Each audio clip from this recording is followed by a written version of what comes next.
आज हम क्या चर्चा करने वाले हैं? आज हम पढ़ेंगे जैसे बहुभ्रूणता क्या होती है। बहुभ्रूणता का मतलब एक ही बीज के अंदर अनेक भ्रूण उत्पन्न होना, ये पढ़ेंगे। फल के प्रकार पढ़ेंगे हम, जैसे आप जानते हो सिलिकुआ कौन से कुल के है ना, सरसों के कुल को कहा जाता है। ऐसे फलों के प्रकार, अंडाशय के आधार पर सत्य असत्य ये फल पढ़ेंगे, ठीक है। और बीज कैसे बनाता है ये प्रोसेस हमने पूरी पढ़ ली थी। तो जो भी टॉपिक बच रहे हैं आज हम उनको पढ़ेंगे, ठीक है। तो देखो इधर क्या है, सबसे पहले हम बात कर लेते हैं जैसे पेड़ के कौन कौन से भाग किस किस चीज़ को बनाते हैं, वो लिख रहा हूँ जो आप नोट कर लेना उसको, ठीक है। तो पुष्प के कौन कौन से, इसको तो मिटाओ रे। हाँ, चैनल को लाइक कीजिए और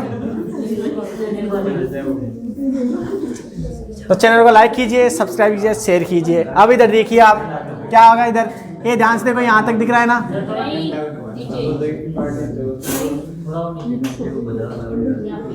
ठीक है। इधर देखो अब कौन कौन से भाग क्या बनाते हैं, ठीक है। तो इधर देखो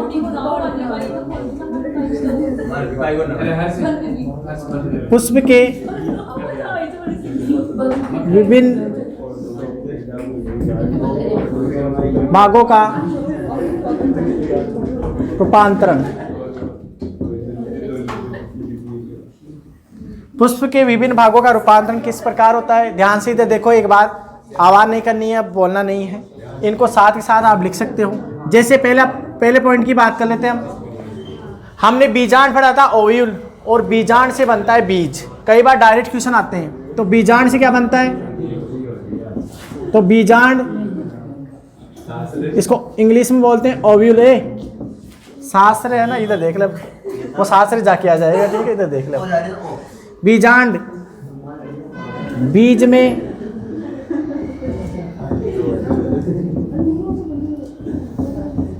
परिवर्तित, यानी बीजांड से ही बीज बनता है, सीड बनता है, ठीक है। पहला पॉइंट। दूसरा, इनको लिख लो आप, बीज के जो आवरण होते हैं वो अध्यावरण बोलते हैं। तो बीजांड के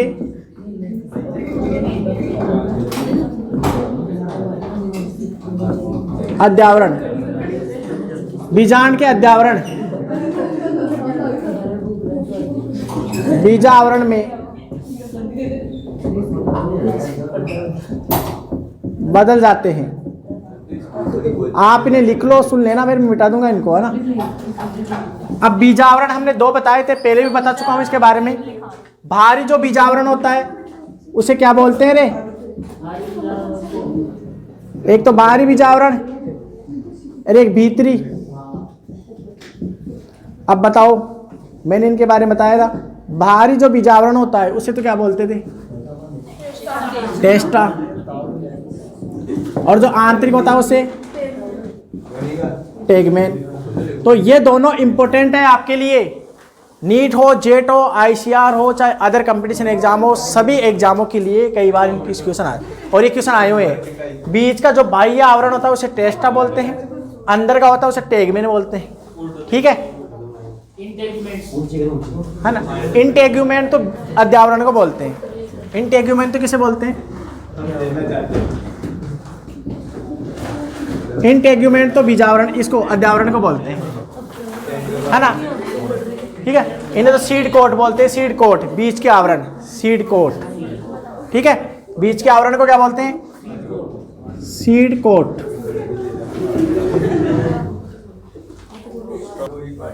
तीसरा पॉइंट देखो ध्यान से, बीजांड, बीज में बीजांड के आवरण, बीजावरण में जो बता दिया है उन्हें इंपॉर्टेंट। इसके अलावा आपको बता दें कि जो अंडाशय होता है, तो अंडाशय यानी परिपक्व अंडाशय, परिपक्व अंडाशय, परिपक्व अंडाशय फल कहलाता है। ये फल की परिभाषा होती है, परिपक्व अंडाशय फल में परिवर्तित। और इस फल को तो हम अलग से अभी पढ़ाएंगे भी, ठीक है। अभी तो यही लिख लो, परिपक्व अंडाशय फल में परिवर्तित हो जाता है। अंडाशय की जो भित्तियां होती है, अंडाशय भित्ति, वो किस में कन्वर्ट हो जाती है, फल भित्ति में। इन्हें हम पढ़ेंगे, अलग से पढ़ेंगे, जो अब अलग से इसका अलग से पढ़ेंगे इनको सब, हम अलग से ठीक है। तो फल भित्ति जिसे पेरिकार्प बोलते हैं, ठीक है। और ये 3 प्रकार की पढ़ेंगे हम, बाह्य फल भित्ति जिसे एपिकार्प, बाह्य फल भित्ति यानी एपिकार्प। कार्प शब्द आता है फल के लिए, ठीक है। कार्प शब्द किसके लिए आता है? फल के लिए, ठीक है। एक आता है मध्य फल भित्ति जिसे मेजोकार्प, मध्य फल भित्ति, फल भित्ति, ठीक है, जिसे बोलते हैं मेजोकार्प। और एक तीसरा आता है इंडोकार्प, अंत फल भित्ति। अब आपसे जैसे क्वेश्चन पूछ लो, जैसे आम होता है, आम में कौन सी भित्ति खाने योग्य होती है? तो मेजोकार्प होती है। ऐसे एग्जाम में कंपटीशन में क्वेश्चन आते हैं, ठीक है। तो ऐसे 3-4 है जो आपसे लिखवा दूंगा मैं। तो अंत फल भित्ति इसे बोलते हैं इंडोकार्प, ठीक है। तो ये परिवर्तित हुई हैं। इसके अलावा तो अंडाशय भित्तियां हो गई, फल भित्तियां हो गई, ठीक है। और फल का जो विरिंत होता है वो पुष्प विरिंती होता है, तो ये भी लिख सकते हैं पुष्प विरिंत। पुष्प विरिंत है ना, फल विरिंत में बदल जाता है जो हम फल पकड़ते हैं, ठीक है, यहाँ से। तो फल विरिंत में परिवर्तित, ठीक है। तो ये तो थे इंपॉर्टेंट पुष्प के विभिन्न भागों का एक रूपांतरण हुआ है, अलग अलग भागों में ये बदल जाते हैं। जब निषेचन होने के बाद में पूरा बीज भी बनता है ना, पूरे एक मतलब पुष्प पूरा कन्वर्ट हो जाता है, ठीक है। तो ये थे इसके भाग। और तो क्या बचा इसमें? कुछ नहीं और तो, ठीक है। इसके अलावा पुष्पासन भी कई भागों में क्या है, फल में ही परिवर्तित हो जाता है, जो इन भित्तियों में कन्वर्ट हो जाता है, ठीक है, पुष्पासन भी। तो ये लिखो आप, फिर आगे बढ़ते हैं। इसे ऑफ कर, है ना। इस चैनल का नाम क्या जाना कितनी बार चेंज करें? शुरुआत में biology by Dinesh Kumar sir के नाम से था, ये भी सही बात है। पढ़ाई के नाम सर्च नहीं आता, फालतू नाम रखता है इसका। अब नहीं रखूंगा फालतू, अब ये रहेगा, अब वायरल दिनेश ही रहेगा। और ये दिनेश वायरल होगा एक दिन। इधर देखो, अब नया चैनल बना दूंगा तो नया बना दूंगा। इधर देखो, इसको देखो, है ना, लिख लिया कि लिख लिया। चलो तो इसको चालू कर दे ना।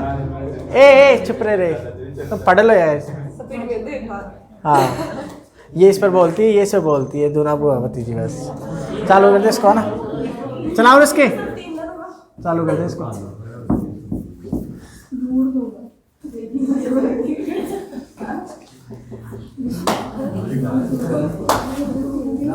अब आगे देख,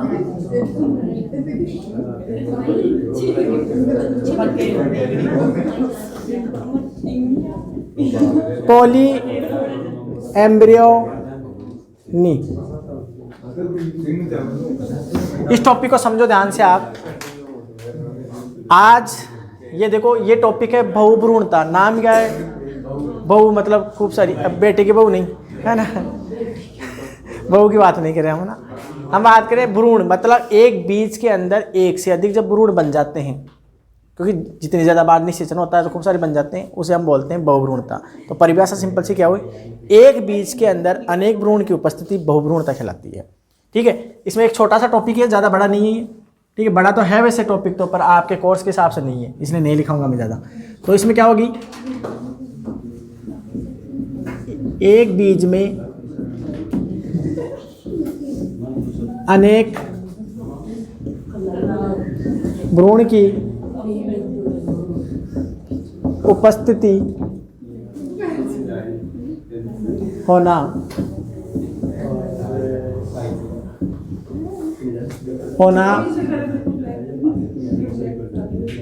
बहुभ्रूणता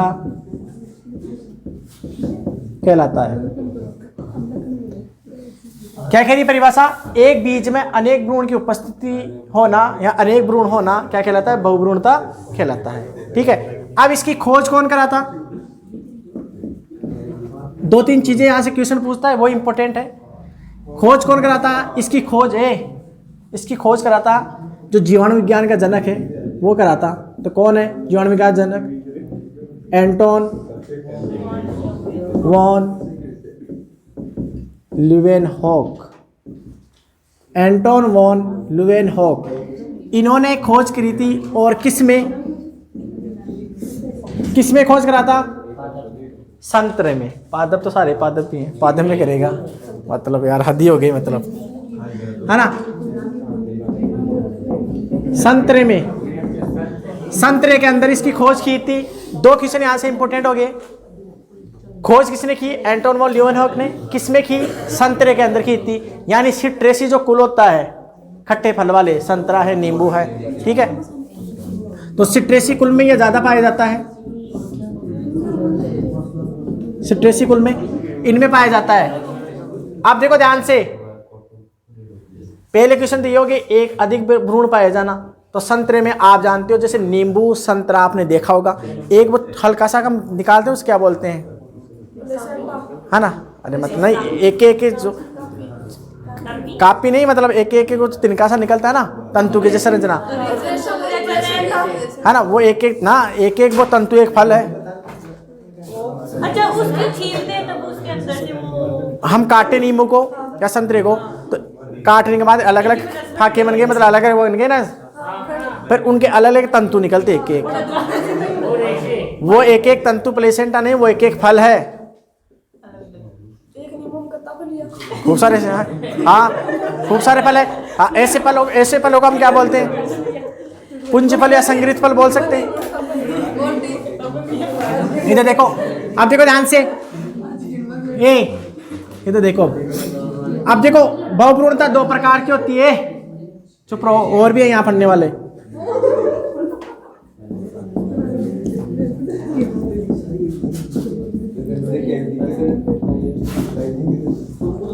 बहुभ्रूणता 2 प्रकार की होती है। कौन कौन सी 2 प्रकार की? एक तो होती है प्राकृतिक, एक होती है जिसको प्राकृतिक को सवतक कह सकते हैं, और एक होती है प्रेरित। अब बोल गए तो खड़ा कर दूंगा तुम दोनों को, तीनों को, सुन लेना। प्रेरित सवता का मतलब जो नेचुरल पाई जाती है उसे तो प्राकृतिक बहुभ्रूणता बोलते हैं, और प्रेरित हम क्या है, कुछ रसायनों द्वारा प्रेरित कर सकते हैं। अब यहाँ से एक क्वेश्चन पूछता है, प्रेरित द्वारा कुछ रसायन होते हैं, जैसे एग्जाम्पल दूं मैं आपको, जैसे कोलसीचीन एक रसायन है जिसके उपचार द्वारा हम बहुभ्रूणता उत्पन्न कर सकते हैं। अब ये एग्जाम में पूछ लेता है, कोलसीचीन एक रसायन है जिसके द्वारा हम बहुभ्रूणता उत्पन्न कर सकते हैं, और ये कोलसीचीन क्या करता है? बहुभ्रूणता उत्पन्न, कोलसीचीन बहुभ्रूणता उत्पन्न करता है, बहुभ्रूणता उत्पन्न करता है, ठीक है। पहला तो ये। अब ये कोलसीचीन किससे प्राप्त करते हैं? ये भी क्वेश्चन आ जाता है एग्जाम में। निकम, इस पादप से प्राप्त करते हैं, कोलसीकम बोटेनिकम पादप से प्राप्त करते हैं कोलसीचीन रसायन को, और यह बहुभ्रूणता उत्पन्न करता है। तो एग्जाम में इस कोलसीचीन से रसायन एग्जाम में क्वेश्चन पूछ लेता है, याद रखना है, बहुभ्रूणता उत्पन्न करता है। तो ये था बहुभ्रूणता के बारे में, ठीक है। बाकी इसके बारे में और भी अलग अलग दे रखा है, ठीक है, अलग अलग बहुभ्रूणता भी दे रखी है। कई बार क्या होता है, जो गुरु बीजाणु होता है ना, उसको तो छोड़ो, ये तो आपके काम के नहीं है, तो ये लिख लो बस, ये बहुभ्रूणता इतना याद रखो, ये 2-3 क्वेश्चन इंपॉर्टेंट है ना। इसका ऑफ कर दे।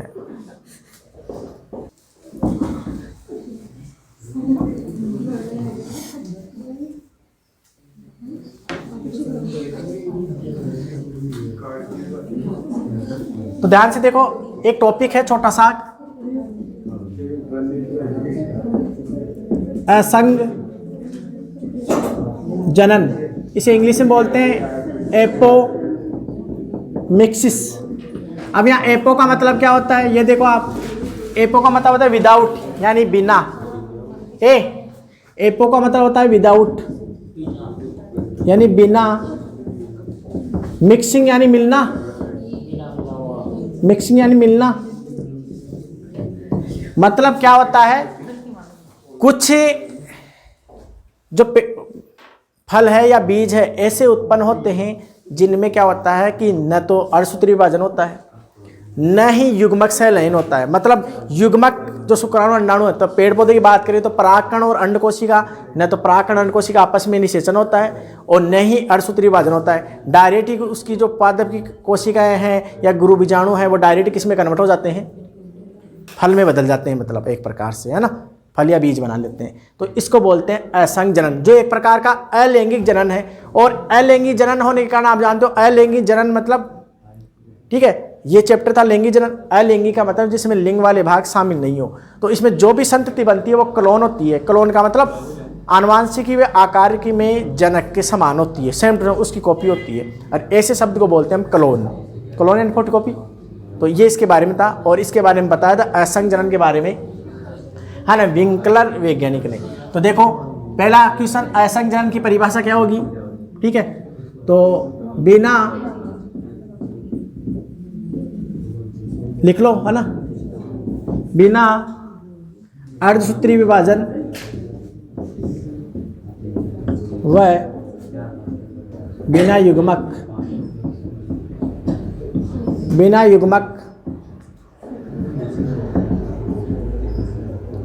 सलयन के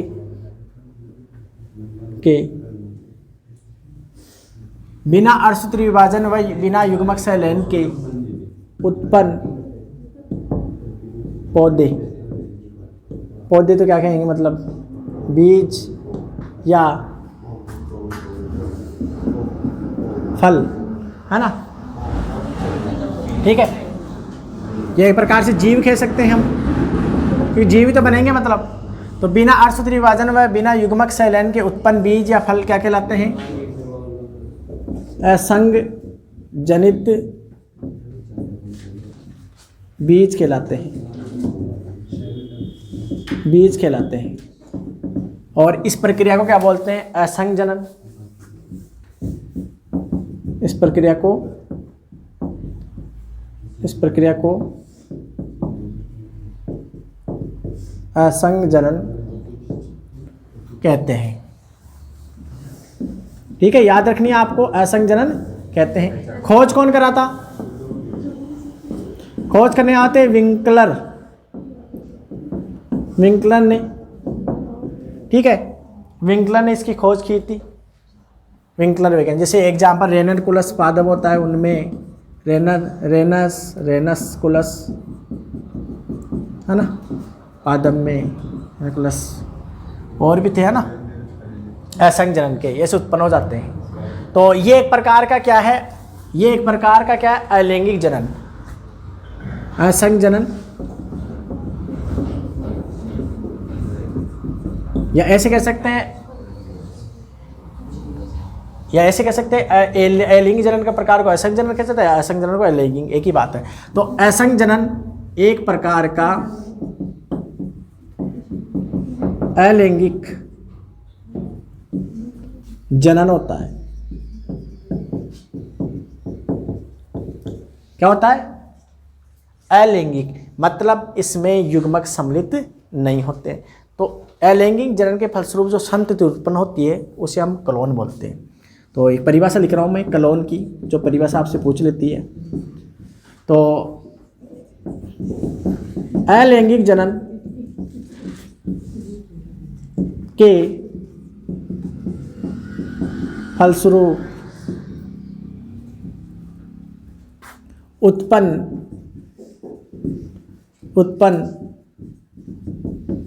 संतति आकार की यानी मॉर्फोलॉजी व आनुवांशिकी में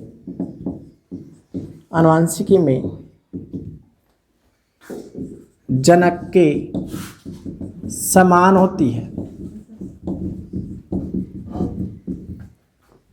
जिसे क्लोन कहते हैं। मतलब सेम टू सेम फोटोकॉपी है उसकी एक प्रकार से, ठीक है, फोटोकॉपी। क्लोन शब्द याद रखना, क्लोन शब्द आता है इसके लिए है, ठीक है, फोटोकॉपी के लिए, ठीक है। तो असंग जनन एक प्रकार से अलैंगिक जनन ही है, और क्लोन अलैंगिक जनन के फलस्वरूप उत्पन्न संतति को आकारी व आनुवांशिक में जनक के समान होती है, जिसे हम क्या बोलते हैं, क्लोन बोलते हैं। तो असंग जनन समझ में आया आपको? वैसे ये परिभाषा याद रखनी है, ठीक है। असंग जनन किसने खोज की थी? वैसे ये वैज्ञानिक ही पूछता और कुछ नहीं पूछता यहाँ से।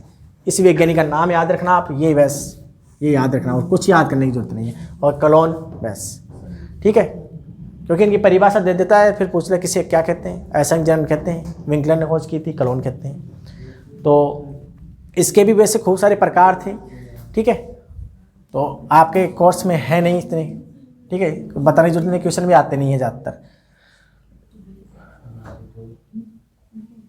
और एक परिभाषा जरूर है, एपोस्पर्मी, ठीक है। एपोस्पर्मी मतलब अपबीजाणुता, जिसमें बिना गुरु बीजाणु मात्र कोशिका के अलावा अन्य जो भाग होते हैं वही परिवर्तित हो जाते हैं नए जीव में, ठीक है। उसे अपबीजाणुता कहते हैं। मैं एक परिभाषा लिख देता हूँ यहाँ पर, ये भी लिख लेना कहीं साइड में। अपबीजाणुता इसका मतलब होता है एपोस्पर्मी,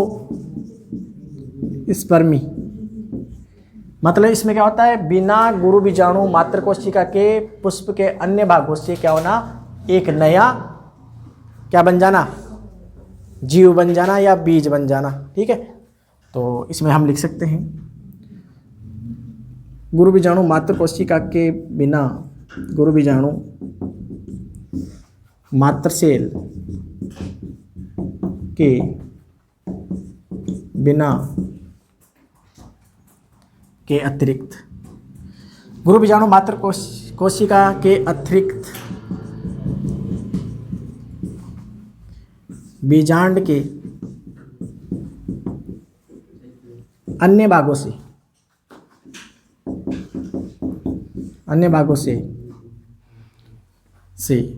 नया जीव या भ्रूण मतलब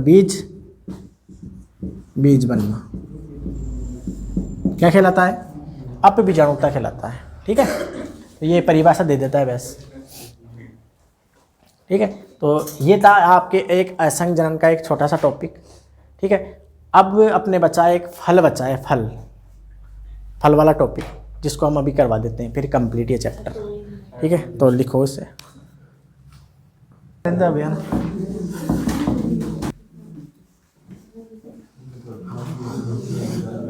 अब देखो हम पढ़ेंगे फल के बारे में पढ़ेंगे। फल क्या होता है, जो हम फल खाते हैं एक्चुअल में होते क्या हैं, कौन कौन से भाग होते हैं उसके, वो पढ़ेंगे में, ठीक है। एक फल का वैसे बड़ा टॉपिक है, जिसे मेन हम जो पॉइंट है वही जानेंगे इसमें। तो फल के बारे में पढ़ेंगे, तो हेडिंग लिखो आप, फल, और फल को हम बोलते हैं फ्रूट, ठीक है। एक नया लास्ट मतलब एक पेड़ का जो लास्ट की स्टेज होती है ना पुष्प के बाद में, यही बनता है, फल ही बनता है और बीज बनते हैं, ठीक है। तो फल एक्चुअल में होते क्या हैं, यानी हम परिपक्व अंडाशय को फल बोलते हैं।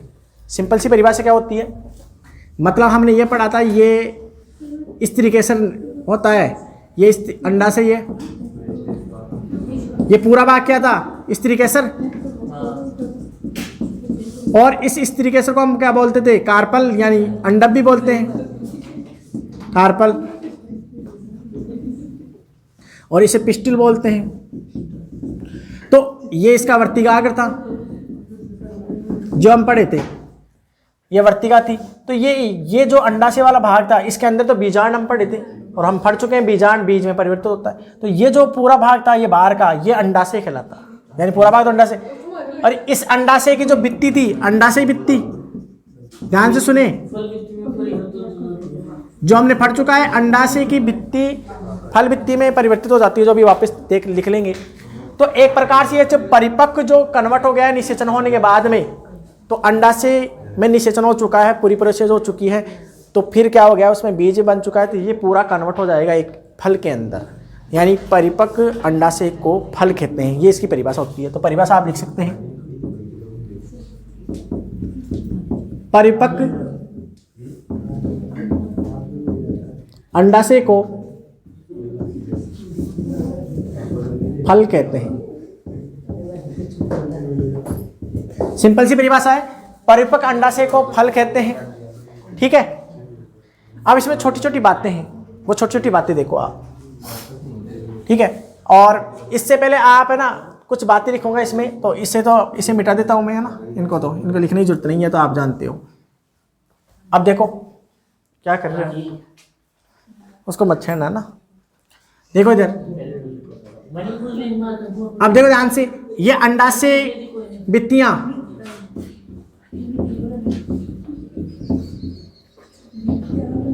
अंडाशय भित्तियां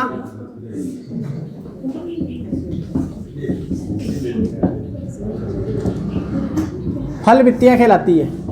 मतलब अंडाशय की भित्तियां फल भित्तियों में कन्वर्ट हो जाती है, तो अंडाशय की भित्तियां ही फल भित्तियां कहलाती है, पहला पॉइंट। और फल भित्तियों को बोलते हैं पेरिकार्प,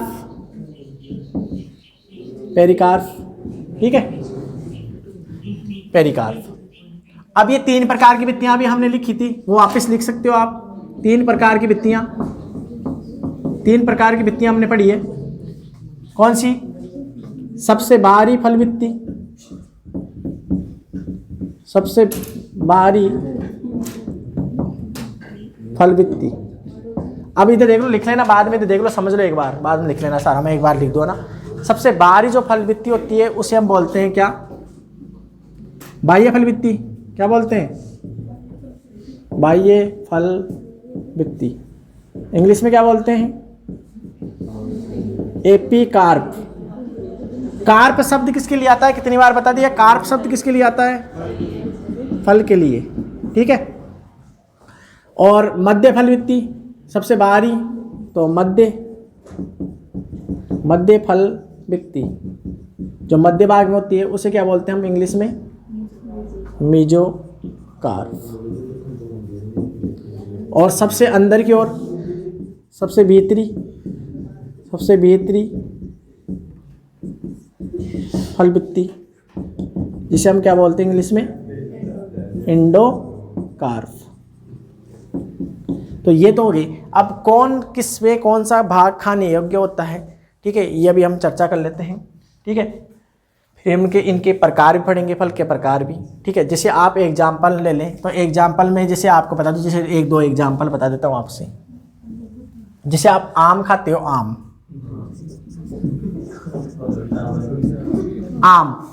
आम की बात है ना, तो आम में खाने योग्य भाग कौन सा होता है? ठीक है, तो आम में खाने योग्य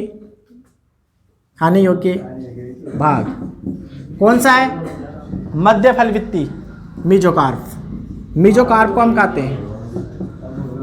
वैसे इंडोकार्प को भी हम खा जाते हैं, ठीक है, अंडा छिलका, है ना। हाँ, एपिकार्प जो छिलका होता है, एपिकार्प छिलका है पर उसको भी हम खा जाते हैं, ठीक है। पर मेन जो गुद्देदार जो भाग होता है आम का, गुद्देदार, वो मेसोकार्प होता है। तो ये गुद्देदार भाग है। और वो जो छिलका होता है, वो छिलका क्या है? एपिकार्प। मतलब अधिकतर पेड़ पौधों के जो फल होते हैं उनमें जो एपिकार्प होती है ना, ये बाह्य फल भित्ति, वो छिलका बनाती है। तो छिलका एक्चुअल में है क्या? एपिकार्प। छिलका जिसे हम बोलते हैं ना, वो एपिकार्प है। तो इसे अपनी भाषा में छिलका बोल सकते हैं, फल का छिलका। ये सारी बातें आप लिख लेना, पहले समझ लो, ठीक है। छिलका तो ये खाने योग्य भाग होता है। अब जैसे आप बेर खाते हो, बेर यानी अपनी भाषा में बोर, बेर में देखो आप एपिकार्प और मेसोकार्प दोनों ही खाते हैं, इंडोकार्प नहीं खाते हैं, ठीक है। तो इसमें खाने योग्य भाग क्या हो गया? बेर में एपिकार्प व मेसोकार्प दोनों खाने योग्य, ठीक है। पर गुद्देदार भाग कौन सा होता है? मेसोकार्प। ज्यादातर फलों में गुद्देदार जो भाग होता है मेसोकार्प होता है, ठीक है, स्पॉन्जी, ठीक है। अब जैसे नारियल में, अब बताओ नारियल में क्या खाते हैं हम?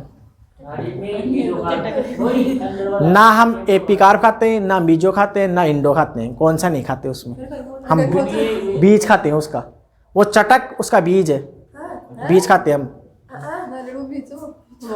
वो चटक जो है पूरी वो बीज है, और बीज के चारों ओर जो कठोर आवरण बता हुआ है, उस चटक के चारों कठोर आवरण निकलता है ना, उसको हम बोलते हैं इंडोकार्प। और जो जटाएं होती है ना, जटाएं, वो मीजोकार्प होती है। और जटाओं के बाहर भी थोड़ा सा पतला आवरण होता है, वो एपिकार्प होती है। तो नारियल की बात सुन लो यहाँ से, कहाँ लिखे अब, यहाँ लिख देता हूँ ना। हाँ हाँ, तो वो तो है बीज उसका। तो यहाँ नारियल की बातें सुनो। तीसरे पॉइंट, नारियल की बात सुनो आप। नारियल यानी क्या बोलते हैं, कोकोनट, ठीक है। तो इसमें क्या होता है,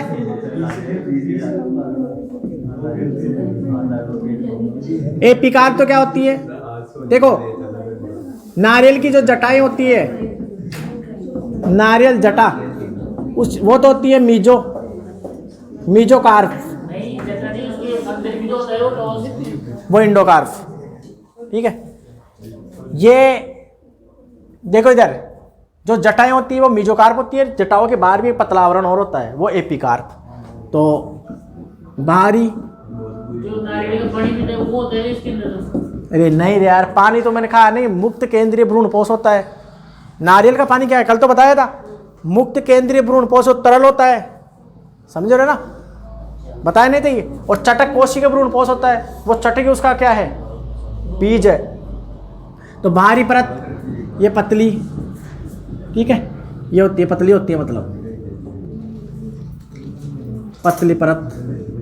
ये बाहरी जो पतली परत होती है वो होती है बाह्य फलवित्ती, बाह्य फलवित्ती, मतलब इसको यहाँ से मिटा दो ना,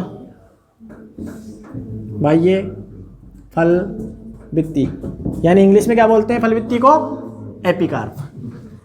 और जो नारियल का कठोर जो आवरण होता है वो चटक के पहले होता है ना, उसे बोलते हैं।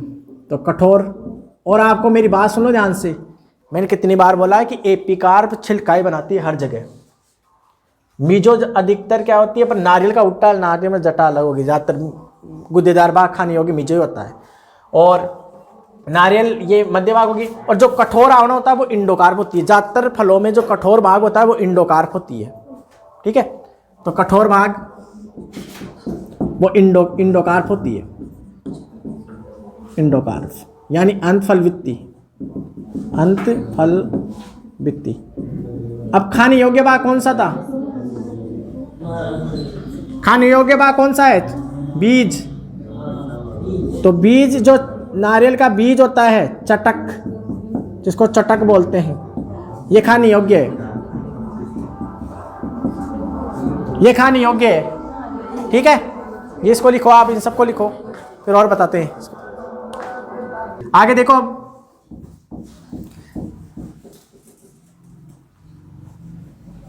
अब अंडाशय को क्या है, अलग अलग भाग बांट रखे हैं। तो हम अंडाशय की उपस्थिति के आधार पर फल के प्रकार देखेंगे। अब अंडाशय की उपस्थिति के आधार पर, तो एक आप हेडिंग लिख सकते हो, अंडाशय की उपस्थिति के आधार पर फल के प्रकार, अंडाशय के आधार पर, है ना, अंडाशय की उपस्थिति रही है, क्या मतलब अंडाशय की उपस्थिति के आधार पर फल, ठीक है। अब देखो क्या होते हैं, 3 प्रकार के फल होते हैं, ऐसे चार्ट बना लेना, 3 फल, ठीक है। यहाँ से भी क्वेश्चन आए हुए हैं। पहला एक फल होता है सत्य फल, नहीं केला अन्य से एक फल है। सत्य फल को हम बोलते हैं ट्रू फ्रूट, इन्हें वास्तविक फल बोलते हैं। अब इनकी परिभाषा क्या होती है, ध्यान समझो। अभी 3 लिखूंगा, ऐसे 3 आप कॉपी में लिख सकते हो, ऐसे ज़्यादा पढ़ने, छोटी छोटी परिभाषा है, नीचे लिख लेना आप, है ना। देखो यहाँ से क्या होगा, सत्य फल किन्हें बोले, वास्तविक फल किन्हें बोले, जिनका निर्माण, देखो आप जानते हैं पुष्प के अंदर पंखुड़ियाँ भी होती है, जिसे दल बोलते हैं, पुष्पासन होता है, इसके अलावा अंडाशय भी होता है, जिनका निर्माण केवल अंडाशय ही हो। जैसे आम, सबसे बेस्ट एग्जाम्पल आम है ना, आम आप जब खाते हो आम, ठीक है, आम है, नारियल है, बेर है, इनका निर्माण केवल अंडाशय वाले भाग से होता है। ऐसे फलों को बोलते हैं हम वास्तविक फल। तो परिभाषा क्या होगी इसकी? जिन फलों का निर्माण कहाँ?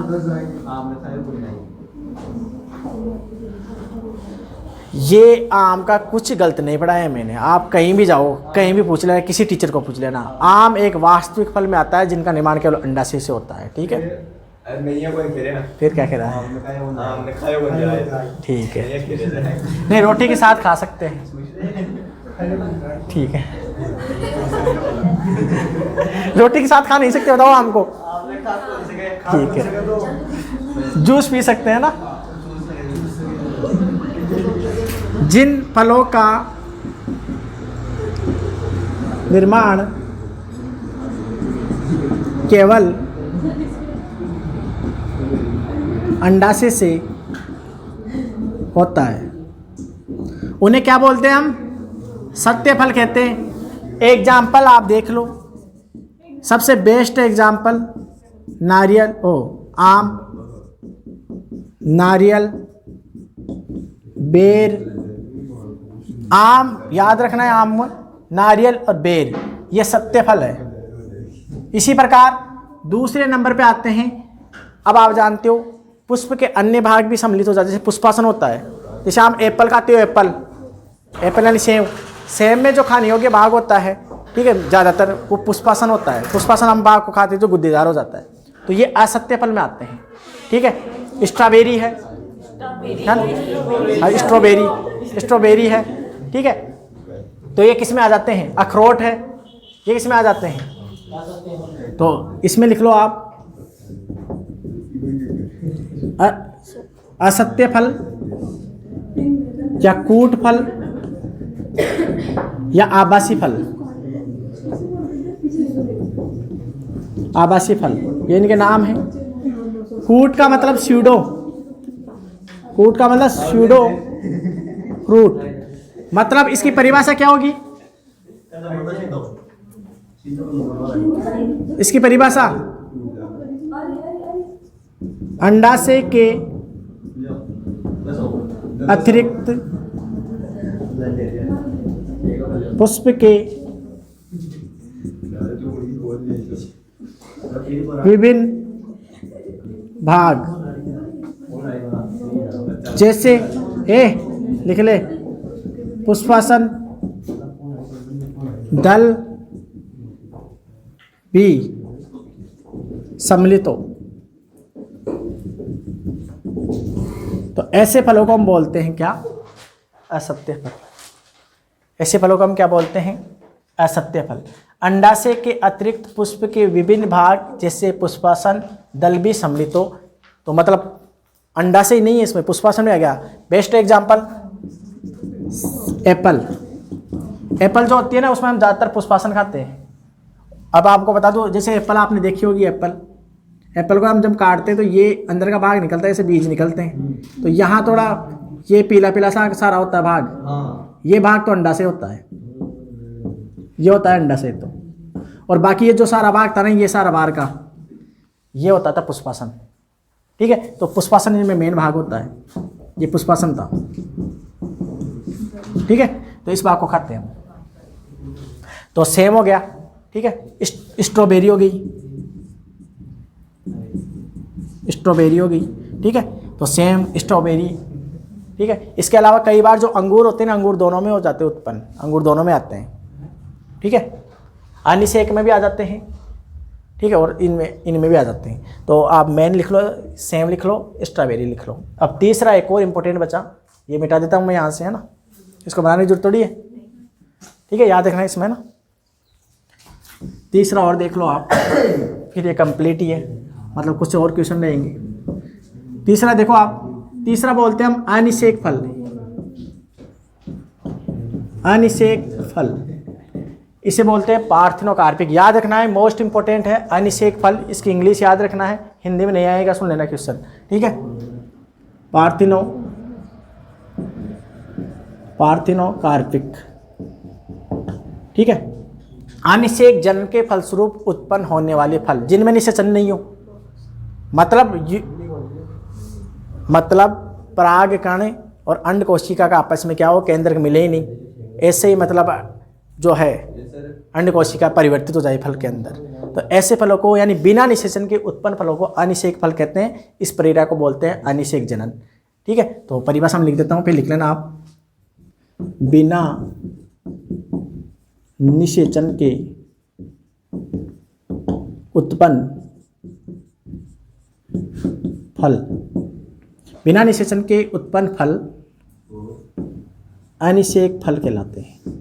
अनिषेक फल इंग्लिश लिख लेना, पार्थिनोकार्पिक कहलाते हैं। और इस प्रक्रिया को बोलते हैं अनिषेक जनन यानी पार्थिनोजेनेसिस, ऐसे शब्द लगा दो ना। तो और वह इस प्रक्रिया को यानी ये उत्पन्न होने की प्रक्रिया को, इस प्रक्रिया को पार्थिनोजेनेसिस, जहाँ भी जीनेसिस आता है मतलब उत्पन्न होना, ऐसे से उत्पन्न होना, यानी अनिषेक जनन, अनिषेक जनन कहते हैं। ठीक है, एग्जाम्पल, बेस्ट एग्जाम्पल केला। ठीक है, बेस्ट एग्जाम्पल है अनिषेक जनन में। ठीक है, केला इस बेस्ट एग्जाम्पल, बिना निषेचन में उत्पन्न होने वाले। तो ये परिभाषा से कई बार एग्जाम में क्वेश्चन आते हैं ना। बस ये परिभाषा दे देता है, फिर ये इंग्लिश में लिख देता है। फलों को बोले तो पार्थिनोकार्पिक और प्रक्रिया को पूछे तो जीनेसिस। याद रखना है, इसमें दोनों को कंफ्यूज मत हो जाना, क्योंकि दोनों शब्द दे देता है कई बार एक ऑप्शन में। अब वो फल पूछ रहा है कि प्रक्रिया पूछ रहा है। ठीक है, वो आपको याद देखनी है आपको। तो ये थे फल के प्रकार। इसके अलावा और बच गए, जैसे फल के और प्रकार बच गए, इसे लिखो।